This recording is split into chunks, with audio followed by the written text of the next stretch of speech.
प्रणाम। खुश रहो बच्चा, क्या हाल चाल है? ठीक है, लेकिन मामला बहुत गड़बड़ है बाहर में। अरे तुमको हमेशा मामला गड़बड़े नजर आता है यार। बीपीएससी कहाँ वाला सब कुछ तो ठीक है। कैसे ठीक है? बीपीएससी वाला मामला नहीं देख रहे हैं? कितना मामला गड़बड़ाया हुआ है। बीपीएससी में क्या मामला रह गया है? अब देखिए, जो 4 तारीख को दोबारा परीक्षा होना था, हाँ। होनी थी, हाँ। वो परीक्षा भी हो गई।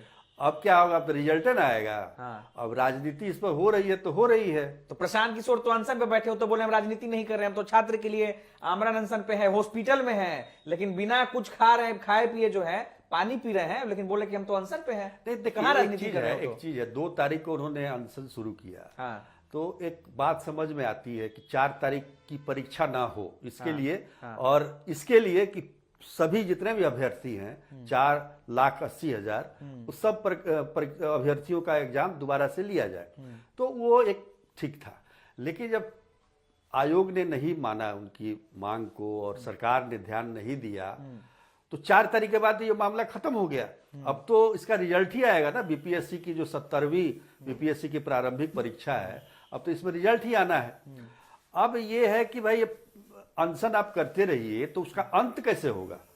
ठीक है, अभी अनशन में है, वो हॉस्पिटल में है और उनकी तबीयत भी खराब हो गई थी, लेकिन सवाल ये है कि इसका ये अनशन खत्म कैसे होगा? क्योंकि केवल एक ही यही मुद्दा तो नहीं है, पूरे बिहार में बहुत सारे मुद्दे हैं और इस वर्ष तो चुनाव भी है, काफी मजबूत रहना पड़ेगा प्रशांत किशोर शारीरिक रूप से। प्रशांत किशोर जो है वो बीपीएससी से उठकर अब छात्रों का मुद्दा बना रहे हैं और छात्र के मुद्दे पर अब वो कह रहे हैं कि हम जो है अनशन कर रहे हैं। बीपीएससी तो मुद्दा है ही, लेकिन जब वो गांधी मैदान में बैठे थे, वो तो व्यवस्था बदलने की भी बात कर रहे थे। 1-2 दिन में व्यवस्था बदलती है, व्यवस्था बदलने के लिए तो समय चाहिए ना। तो मुद्दे की तलाश है और मुद्दा बनना चाहिए, इसलिए बनना चाहिए क्योंकि इस वर्ष चुनाव होने वाले हैं।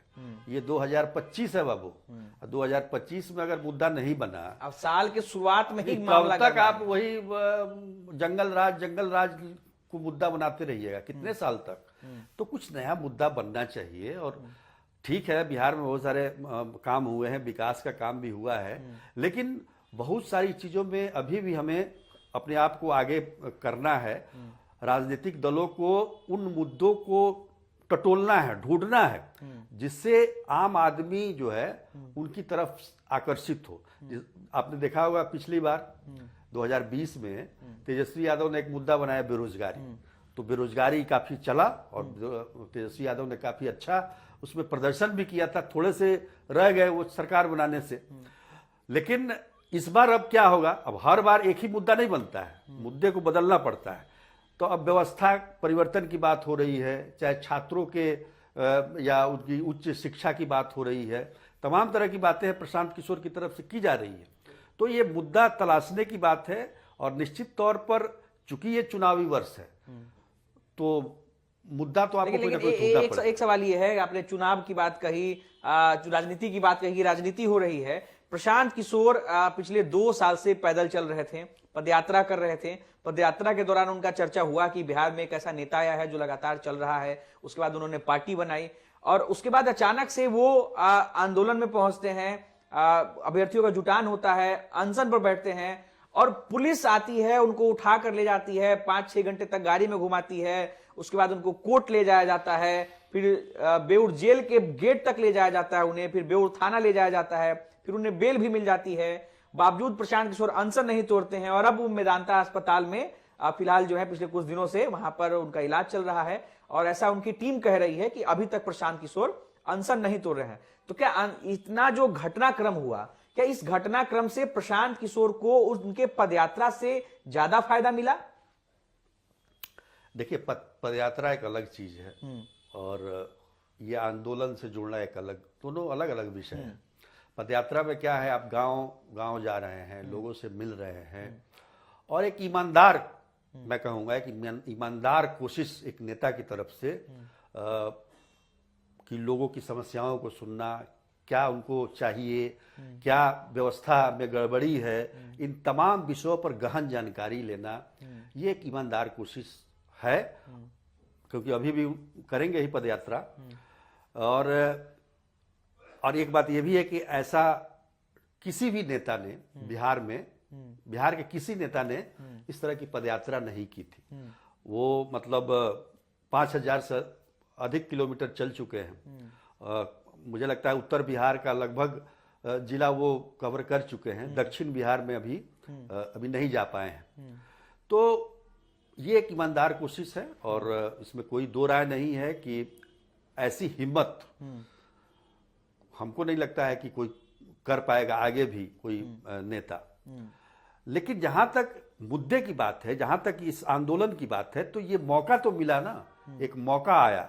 मौका तो प्रशांत किशोर ने पैदा नहीं किया था, मौका तो अपने आप चल के आया ना। प्रशांत किशोर ने इसको भुनाने की कोशिश की। भुनाने की कोशिश की। तो राजनीति में क्या होता है, भुनाना एक बहुत बड़ा अच्छा टर्म है। भुनाना ने कहा, भुनाने की कोशिश की। तो जब सब भुनाते हैं तो प्रशांत किशोर भी तो नेता है भाई। प्रशांत किशोर भी एक राजनीतिक नेता बन गए अब। हाँ, अरे नेता थे कि नेता इस आंदोलन से बन गए। देखिए, आंदोलन से क्या है ना, जब तक आंदोलन जब तक नहीं कीजिएगा, पुलिस के डंडे नहीं पड़ेंगे, गर्दनियां नहीं पड़ेगी पुलिस की, विपक्षी आप पर कुछ हमला नहीं करेंगे, तब तक आप नेता नहीं बन सकते। ये सब हो गया इस आंदोलन में। डंडे अब नहीं पदयात्रा कर रहे थे प्रशांत किशोर, तो कोई कुछ बोल नहीं रहा था। हाँ। सब लोग शांति से देख रहे थे कि प्रशांत किशोर घूम रहे हैं, इनसे कुछ होने वाला, इससे तो कुछ होगा नहीं। क्योंकि बिहार के नेता तो इसके आदी है नहीं, कभी उन्होंने पदयात्रा की नहीं इस तरह से पैदल चल के। तो उनको लगता था इससे कुछ नहीं होने वाला। बिहार तो जातियों में जकड़ा हुआ राज्य है, तो इसको तो ऐसे नहीं किया। आंदोलन से क्या प्रशांत किशोर ने इस जाति के जकड़न को भी तोड़ने की कोशिश की है? देखिए, आंदोलन किसी एक जाति का तो है नहीं। हाँ। तो ये तो बीपीएससी के अभ्यर्थियों का है। हाँ। और उसके साथ साथ व्यवस्था सुधारने का है, इसमें सभी जाति शामिल हैं जी। तो सवाल ये है कि बिहार में एक अभी की जो स्थिति है, एक वैक्यूम सा मतलब नहीं होता है।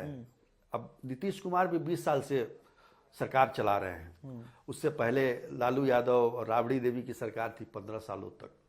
तो बहुत सारे लोग इस बात पर चर्चा कर रहे हैं, चिंतन कर रहे हैं कि 35 वर्ष तो निकल गए।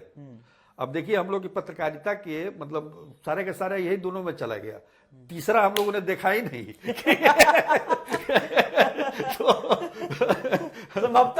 सब जिज्ञासा होगी कि नयापन मतलब नहीं समझते हैं। थोड़ा सा तो प्रशांत किशोर को लगता है कि हमसे नया कौन हो सकता है। अब मेहनती भी है, मेहनत भी कर रहे हैं वो। तो मतलब तेजस्वी चिराग को अभी भाई कहते हैं कि वेट करो, तेजस्वी चिराग नेता हैं, लेकिन वो विरासत में मिली, उनको ये नेतागिरी मिली है। प्रशांत किशोर के साथ इस तरह का नहीं ना, वो विरासत का नहीं ना है। चिराग और तेजस्वी के पिता बहुत बड़े नेता थे बिहार के। अच्छा, अगर प्रशांत किशोर जेल चले जाते हैं तो क्या ये भी एक होता है कि लालू यादव नीतीश कुमार के बाद ये सालों बाद फिर से एक पहले नेता होते जो किसी आंदोलन के लिए जेल जा रहे? क्योंकि पिछले कुछ सालों में तो मुझे नहीं लगता कि कोई ऐसा नेता रहा हो जो अनशन पर बैठा हो, आंदोलन किया हो और उस आंदोलन के लिए उसे जेल जाना पड़ा हो। लालू यादव तो उसके बाद कई बार जेल गए आंदोलन के बाद। नहीं, वही मैं बता रहा हूं, लालू यादव नीतीश कुमार के बाद की मैं बात कर रहा हूं। हाँ, मतलब 74 के आंदोलन के बाद, ठीक है, मतलब सालों बाद। हाँ, अगर जेल ये जाते, लेकिन हाँ। ये भी उससे चूक गए। बिल्कुल बिल्कुल। क्या देखिए ये तो एक हिस्सा है राजनीति में। देखिए, आज क्या है कि प्रशांत किशोर को भले लोग मतलब नहीं मतलब गलत नहीं कह रहे हैं, मतलब ये कह रहे हैं, मतलब कोई आलोचना कर रहा है, कोई प्रशंसा कर रहा है। तो राजनीति में दोनों चीज चाहिए आपको। प्रशंसा से ही खाली काम नहीं चलेगा, उसमें आलोचना भी होनी चाहिए। वैनिटी वैन को लेकर खूब आलोचना हुआ। वैनिटी वैन बताइए, वैनिटी वैन में उसका क्या गलती है भाई? वो तो किसी और का था। और उस पर वो अगर यात्रा कर रहे हैं, अगर मान लिया हम भाड़े पे कोई गाड़ी लिए, टैक्सी लिए, भाड़े पे लिए नहीं, उनका मैंने एक बात कह रहे हैं, एक उदाहरण के स्वरूप कर रहे हैं। अब किसी की हम तुम्हारी गाड़ी लेके कहीं जा रहे हैं, अब तुम कागज तुम्हारा गड़बड़ है, तो इसके लिए हम थोड़े दोषी होंगे, तुमको ना पकड़ा जाएगा। तो इसमें कोई विवाद बनाने की कोशिश करना बेकार है वैनिटी वैन को लेके। और अगर मान लीजिए वैनिटी वैन में जाके वो कुछ खा पी रहे हो अनशन के दौरान, तो एक बात बनती है। तो ऐसा भी कुछ सबूत सामने नहीं आया। सबूत तो जो बीपीएससी की परीक्षा में गड़बड़ी का, वो भी मतलब सबूत नहीं मिल पा रहा है कि आयोग का कहना है कि हमको सबूत लाइए, तो हम उसको सबूत के बिना सारा सबूत के मामले में मतलब बिना सबूत है ही नहीं चल। तो ये दिक्कत है। तो कहने का मतलब ये है कि प्रशांत किशोर को इतना तो मतलब अपने पार्टी को या फिर एक हम बता रहे हैं कि पार्टी को अगर मतलब एकजुट रखना है, मजबूत बनाना है, तो इस तरह के आंदोलन में हिस्सा लेना पड़ेगा उनको। एक चीज मुझे जानने की इच्छा हो रही है कि प्रशांत किशोर ने इस आंदोलन में क्या क्या किया है जो एक नेता करता है, और क्या क्या करने से चूक गए हैं जो एक नेता करता है, ये जानना चाह रहे हैं हम आपसे। देखिए, नेता का सब अपना अपना स्वभाव होता है। हाँ। भाषण देना और ये करना तो प्रशांत किशोर उसमें पीछे है नहीं। हाँ। अब देखिए, उन्होंने सिविल कोर्ट में जो भाषण दिया और कहा कि हम नहीं लेंगे 25,000 के मुचलके पे, और सशर्त मतलब तैयार हो गया उनके ऊपर। हाँ, पुलिस वैन में बैठ करके बाइट दे रहे हाँ, थे, तो ये भाषण दे रहे थे। सशस्त्र हम जो है सशर्त सशर्त हाँ, बिना तो शर्त जो है। बिना शर्त हम करेंगे, तो वो एक चीज है, वो प्रभाव डालती। बहुत सारे नेता जो हैं वो अपना निकल लेते हैं वहां से, लेकिन प्रशांत किशोर जुझारू तो है भाई, इसमें दो राय नहीं है। जैसे देखिए उनके ऊपर एफआईआर भी हो गया, जो एक, लगभग नेताओं के ऊपर होता है। इससे पहले अरे बिना एफआईआर बिना लाठी का पहले ही बोले ना, कोई नेता बन ही नहीं सकता है। तो तो जरूरी है। यानी एफआईआर इनका हो गया लेकिन लाठी से चूक गए। हाँ ठीक है, आगे अभी समय है। देखिए, पत्रकार भी बहुत लाठी खाए हैं। हाँ, बिल्कुल। भले हम नहीं खाए हैं, लेकिन हमारे अगल बगल वाले बहुत खाए हैं। बड़ा खुलासा कर रहे हैं, सब लोग नाराज हो जाएंगे आप बात सुन के आपका। नहीं, सच्चाई है। हमारे अगल बगल कम से कम 5 बार लाठीचार्ज हुआ होगा। अच्छा। लेकिन हम थोड़ा दुबले पतले थे उस समय, तो अच्छा। ऐसे सट जाते थे दीवार में। हाँ। लाठी जो है दीवार में लग रहा है, हमको नहीं लगा, लेकिन हमको बचाने आने वाले का बहुत लोगों को लाठी लगा। लाठी खाने के बाद आप उनसे बात करते थे कभी क्या कि भाई तुम लाठी खा लिए मेरे हाँ, चक्कर में? सबको बड़ा दवा हुआ मरहम भी लगाते थे हम। लेकिन आज उनका पोल खोल दिए यहाँ पर। तो कहने का मतलब कि लाठी खाना जो है पुलिस का, तो कई बार वरदान भी होता है। अब देखिए, 74 के आंदोलन में लाठी खाए लोग 35 वर्षों से शासन कर रहे हैं।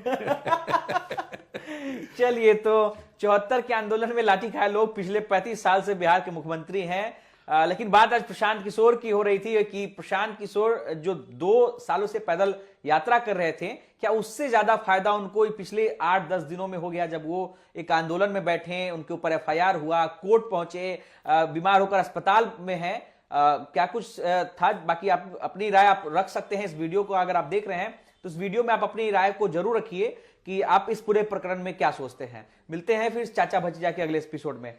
तब फिलहाल के लिए आपको भी प्रणाम चाचा, और अपने दर्शकों को भी प्रणाम। नमस्कार, प्रणाम।